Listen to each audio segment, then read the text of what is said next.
Shalom bien-aimés, bienvenue à tous et à toutes. Je suis très heureux, vous ne pouvez pas comprendre, de vous retrouver tous les mardis sur ma page. Vous pourrez me retrouver tous les mardis par des petites vidéos comme ça que nous allons faire pour partager quelques enseignements que le Seigneur nous donne en tant que serviteur. Je suis l'évangéliste Franck Zadi. Le Seigneur m'a mis à cœur de parler avec vous d'un verset que j'aime très bien.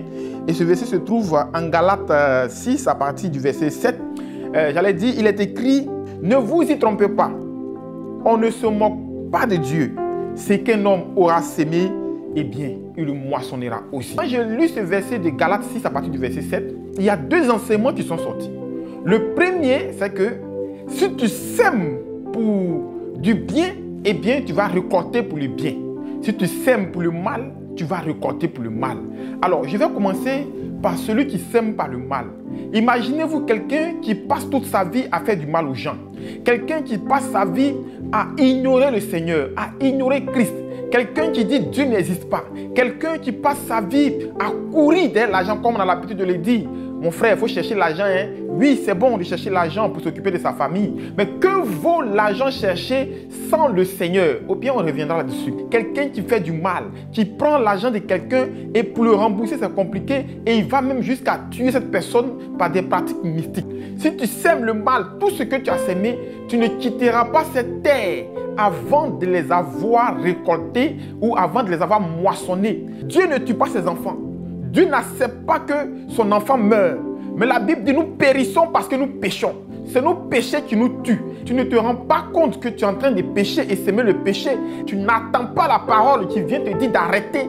Eh bien, arrivé un moment, quand sera venue l'heure de la récolte, tu vas récolter ce péché et donc tu vas te retrouver dans des situations difficiles où une maladie va éclater, où beaucoup de choses vont t'arriver et ces choses n'ont pas leur origine dans ce que l'on dit, mais c'est dans ce que tu as eu comme comportement sur cette terre.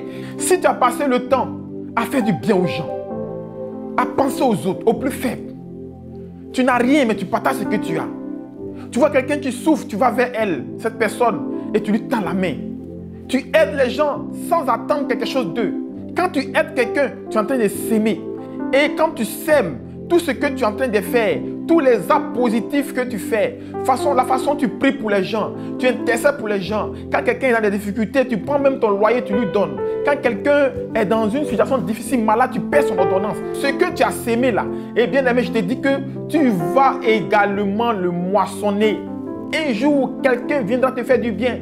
Un jour, tu recevras de l'argent. Si tu as sémé l'argent, si tu aimes donner l'argent, bien aimé, c'est ce même argent-là que tu auras. Parce que quand tu plantes une mangue, la mangue ne pousse pas orange. Quand tu plantes orange, orange ne pousse pas mangue. C'est ce que tu as planté que tu reçois. Fais attention à ce que tu fais parce que l'homme sera jugé selon ses œuvres. Et les œuvres, c'est ce que nous sémons.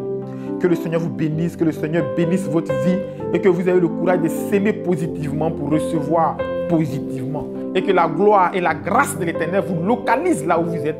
Au nom puissant de Jésus-Christ de Nazareth, j'ai prié. Amen.